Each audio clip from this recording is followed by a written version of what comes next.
Bonjour chers internautes, bonjour Balandi, chaîne Nabino Bolinga Kamengi, Congo Suisse et votre émission Jésus source de vie qui est présentée par votre humble servante Evelyne Likunda. Comme je nous ai dit souvent que notre Congo Suisse ne nous parle pas seulement de la politique, ne nous parle pas seulement d'humour, mais Congo Suisse reconnaît que c'est Jésus qui est le source de vie. Congo Suisse reconnaît que c'est Jésus qui donne la vie, c'est Jésus qui est la source de toutes choses. Voilà pourquoi nous avons aimé trouver bon de nous parler aussi de Jésus. Comme vous le savez, en cet instant, je ne suis pas seule. Je vous ai amené un serviteur de Dieu que vous allez vraiment aimer, qui va vraiment nous édifier aujourd'hui, qui va parler de la part du Seigneur pour édifier plusieurs personnes. Comme vous le savez, dans le monde de l'Otozali, sans Yesu vraiment, aux Alibanda. Sans Yesu, c'est la mort. Voilà pourquoi Congo Suisse se trouve qui bon et Melabino Monsali ensemble Oyoboy à Kolobelabino à codifier ma bota nabino à codifier ma vie nabino afin que Botambo la Lolenge et Longo Bani. Comme je vous avais dit déjà au début que je n'étais pas seule, j'ai avec moi un serviteur de Dieu qui va tout à l'heure se présenter. Bonjour papa. Bonjour Madame Evelyne. J'espère que la santé ça va. Le Seigneur nous bénit. Amen. Alors papa, vous allez justement vous présenter pour que le peuple de Dieu puisse vous connaître.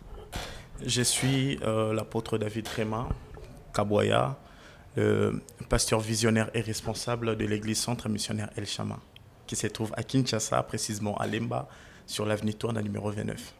Voilà. Comme vous le savez, Ndenge Sali, c'est vraiment un serviteur de Dieu que moi aussi je connais et j'ai à vivre tellement de choses avec lui. Le côté de Makambanzambe, certainement, on n'a pas vraiment de sujet à lui donner. Mais lui va nous dire, selon le Saint-Esprit, ce que le Seigneur l'a mis aujourd'hui à nous dire. C'est vraiment ça qu'il va nous dire. Sinon, je lui remets le micro et il va édifier son peuple par rapport à ce que le Seigneur va lui dire. Gloire au Seigneur, que le Seigneur vous bénisse abondamment. L'Esprit de Dieu me met à cœur de nous exhorter sur la prière.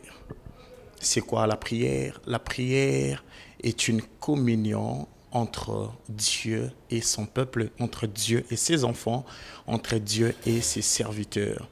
La prière, c'est un dialogue qui, c'est lui qui s'adresse au Seigneur, doit libérer des mots, doit libérer une certaine...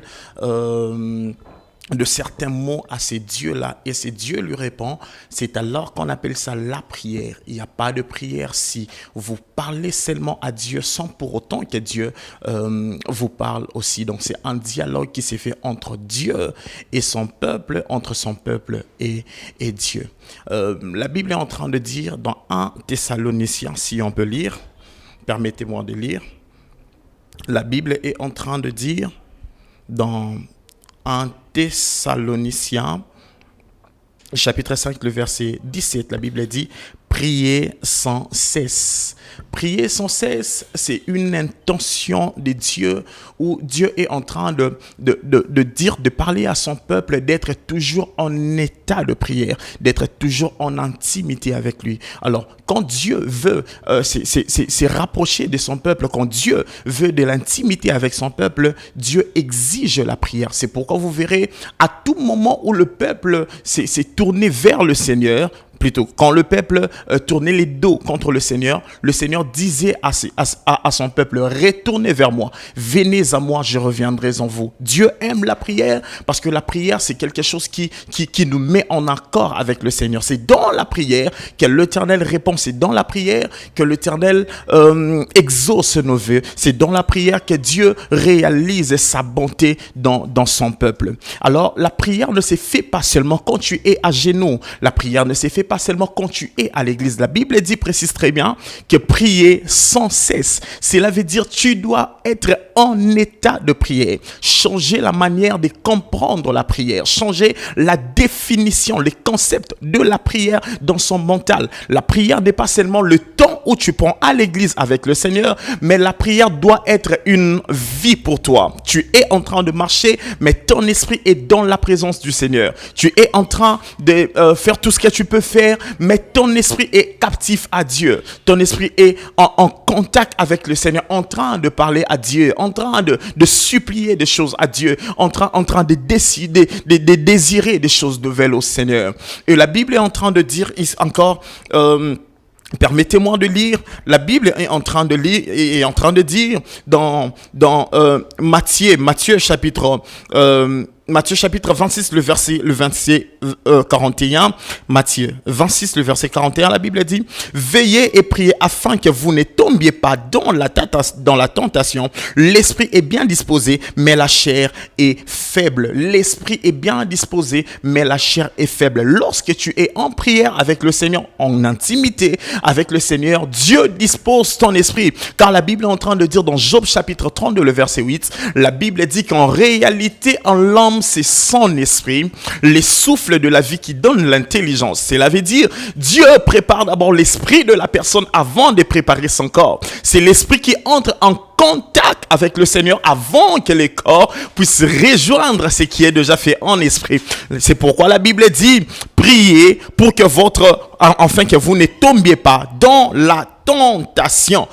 Enfin, que vous ne tombiez pas dans la tentation. Cela veut dire, Dieu va disposer votre esprit quand le diable va s'élever, quand les démons vont s'élever, quand les sorciers vont faire des projets, des programmes, lorsqu'ils vont forger leur lance, leur javelot contre vous, le Seigneur va vous protéger. L'Éternel va vous prêter de sa main pour que vous ne puissiez pas tomber dans la tentation du diable. Le diable fait toujours des programmes parce que la Bible dit que le diable rôde comme un lion en train de chercher les enfants de Dieu. Mais votre état de prière, dans la prière avec le Seigneur, que Dieu va vous soutenir et puis le diable ne vous aura pas. Alors une autre chose à retenir, frère bien-aimé dans le Seigneur, c'est que la prière nous met en état de recevoir tout ce que nous avons besoin venant de la part du Seigneur. La Bible est en train de dire: Bartimée avait un problème, il avait besoin de voir, il était aveugle. Il a dit: fils de David, aie pitié de moi. C'est dans la prière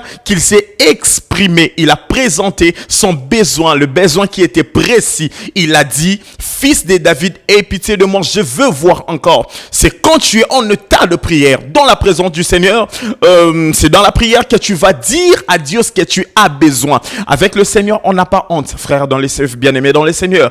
Avec le Seigneur, on n'a pas honte. Avec le Seigneur, il n'y a pas de tabou. La Bible est précise. La Bible dit bien, faites toutes sortes de prières. Tout ce que tu as besoin, j'aimerais te garantir encore, le Seigneur est capable de le faire. La Bible dit qu'il est le Dieu de toute capacité. Il est le Dieu de toutes possibilités. Au-devant de lui, rien n'est impossible. Il peut faire et il peut refaire encore. Alors quand tu as confiance en l'Éternel, quand tu crois en Dieu, dans tout ce que tu as besoin et tu présentes à Dieu tes besoins, le Seigneur te fera énormément du bien. Bartimée a dit: fils de David, je veux voir encore. Le Christ a dit: qu'est-ce que tu veux que je fasse de toi? Il a dit: je veux voir. C'est dans la prière qu'il s'est exprimé. Nous devons faire la prière, j'aimerais dire, nous devons prendre des moments forts avec le Seigneur dans la prière. C'est alors que Dieu fera du bien avec les temps, parce que la prière avec le Seigneur ne pas seulement un problème d'immédiat, parce que Dieu répond immédiatement, mais il y a une intensité de prière, une amplification que Dieu attend à ce que ta prière puisse atteindre une dimension pour certes te donner certaines choses que tu attends de lui. Donc nous devons vraiment être en contact avec le Seigneur. La Bible est en train de dire dans Genèse que dans l'ancien temps, dans le temps d'Adam et Ève, Adam et Ève ne priaient pas. C'est Dieu qui venait visiter son peuple. Avant que l'homme puisse tomber dans le péché, ce n'était pas l'homme qui allait vers Dieu, c'est Dieu qui venait vers l'homme. Alors, la prière, c'est après que l'homme puisse pécher, que Dieu a mis l'homme dans un état où il devait revenir vers lui pour entrer dans la prière. Alors, il s'est fait que Dieu ne venait plus voir l'homme, c'est maintenant à l'homme d'aller vers l'Éternel. Dieu est prêt. La Bible dit: revenez en moi, je reviendrai en vous. Dieu est prêt pour venir vers toi. Alors, il attend que tu puisses venir venir vers lui dans la prière, c'est alors qu'il te fera énormément du bien. Prenons le temps de prière. Moi, j'encourage tout celui qui cherche le Seigneur dans la prière. Prenons le temps de prier le Seigneur. Et alors, tu ne feras pas de grandes prières. Ta prière ne sera pas efficiente, ne sera pas effective dans la présence du Seigneur si tu ne marches pas bien avec l'Éternel. Si tu n'es pas en intimité avec le Seigneur, tu dois prier, mais ton esprit doit plaire au Seigneur. Tu dois fuir les péchés. Tu dois satisfaire au cœur de Dieu. Tu dois plaire au Seigneur dans ta marche, dans ta vie, en marchant en intimité avec le Seigneur, en marchant, en fuyant le péché, en désirant la plénitude du Saint-Esprit. C'est alors que Dieu va te répondre aussi dans la prière. Alors, nous devons vraiment chercher le Seigneur. Comme je disais tantôt, on cherche le Seigneur partout où tu veux. Tu peux chercher le Seigneur, tu peux aller à la montagne, prier le Seigneur, tu peux faire de prière, même dans ta chambre, tu peux prier le Seigneur. La Bible est en train de dire, permettez, la Bible est en train de dire qu'il y a des gens qui font de prière, il y a des pharisiens qui étaient en prière. Leur prière, c'était pour faire voir aux gens qu'ils étaient en prière. Mais lorsque le Christ est venu, il a dit, la prière, une bonne prière n'est pas seulement de cette prière qui, lorsque tu les fais, il y a des gens qui te voient et les gens confessent que c'est un nombre de prières. Mais la bonne prière à faire, c'est lorsque tu es en état avec le Seigneur, dans ta chambre en train de prier, le Seigneur te fera énormément du bien. Voilà, madame. Merci vraiment, pasteur, pour votre thème qui a été la prière, parce que déjà, moi-même, je me sens déjà édifiée, fortifiée par rapport à ça. Mais sinon, j'avais vraiment une question à vous poser. Par rapport à ce que vous avez dit de la prière, est-ce que dans la prière, il est question de dire, bon, du genre que non, je prie, je ne peux pas prier pendant 2 minutes, 3 minutes, 5 minutes, il faudrait faire une prière de 2 heures, de 6 heures du temps pour que Dieu puisse t'écouter. En fait, ça dépend ou c'est comment. Bon, pour prier, est-ce qu'il y a vraiment des durées appropriées dans la prière? Il faut juste faire 2 heures du temps, 4 heures ou soit. On peut faire même dans 2 secondes et Dieu nous attend. Le problème n'est pas le temps que vous prenez dans la prière, mais le problème, c'est l'efficacité de ce que vous faites dans la présence du Seigneur. Vous pouvez venir, si l'état de votre âme est pur, l'état de votre esprit est préparé à rencontrer le Seigneur, en entrant seulement dans la présence de Dieu, Dieu peut vous exaucer directement. Donc, la durée n'impressionne pas au Seigneur. Voilà, je sais que vous êtes nombreux à nous suivre. Je sais que vous êtes vraiment énormément nombreux à nous suivre. Émission Nabino, je suis source de vie. Nabi Kebozake Bele Akolanda Biso. Napé Sibino, merci. Et je nous dis merci pour votre fidélité. Na chaîne Nabiso oh oui bibino moko Congo 6 TV chaîne moko lengi chaîne moko bien papa moko gentil papa maître John, j'aime bien l'appeler maître John, je l'aime bien l'appeler papa John. Mon bon, c'est un papa bien, un papa gentil, un papa cool. Un papa moko humble, vraiment ça bien la montagne. So, na pesi merci na équipe technique nanga mobimba, na pesi précisément vraiment merci à toi Akani. De gros bisous là, je t'aime beaucoup. Je salue toutes mes confrères. Média, pardon. Grâce au Matelo, je te salue là où tu es. Je salue Maman Annie, je salue la sœur Jess, je salue la sœur Gachou, je salue Elonga El Brevi et Sikozali. Je salue toute la famille du Kunda et que je ne sais pas vraiment quoi nous dire. Pour ma je suis vraiment émotionnée par rapport à ça et je ne sais pas vraiment nous dire, mais sinon ce que je peux nous dire, restez branchés sur votre mission, restez branchés sur votre chaîne. Abonnez-vous, aimez la page, commentez. S'il y a des questions à poser, posez-les afin que nous puissions encore être édifiés et afin que toyebape na kozua o to kwaki na kozanga. Wana nzambe akozanga te ko pambula biso. Parce que ça toyeba makambo nzambe kaka de tu makambo ya prière, priez de partout où vous êtes, priez, aimez le Seigneur, aimez marcher selon sa parole, c'est ainsi que vous serez bénis. Sinon je n'ai plus beaucoup de temps à rester avec vous. Pour le moment, je ne peux que vous dire que Dieu vous bénisse de partout où vous êtes. Restez dans la paix du Seigneur. Je vous aime. Bye bye. Au prochain numéro.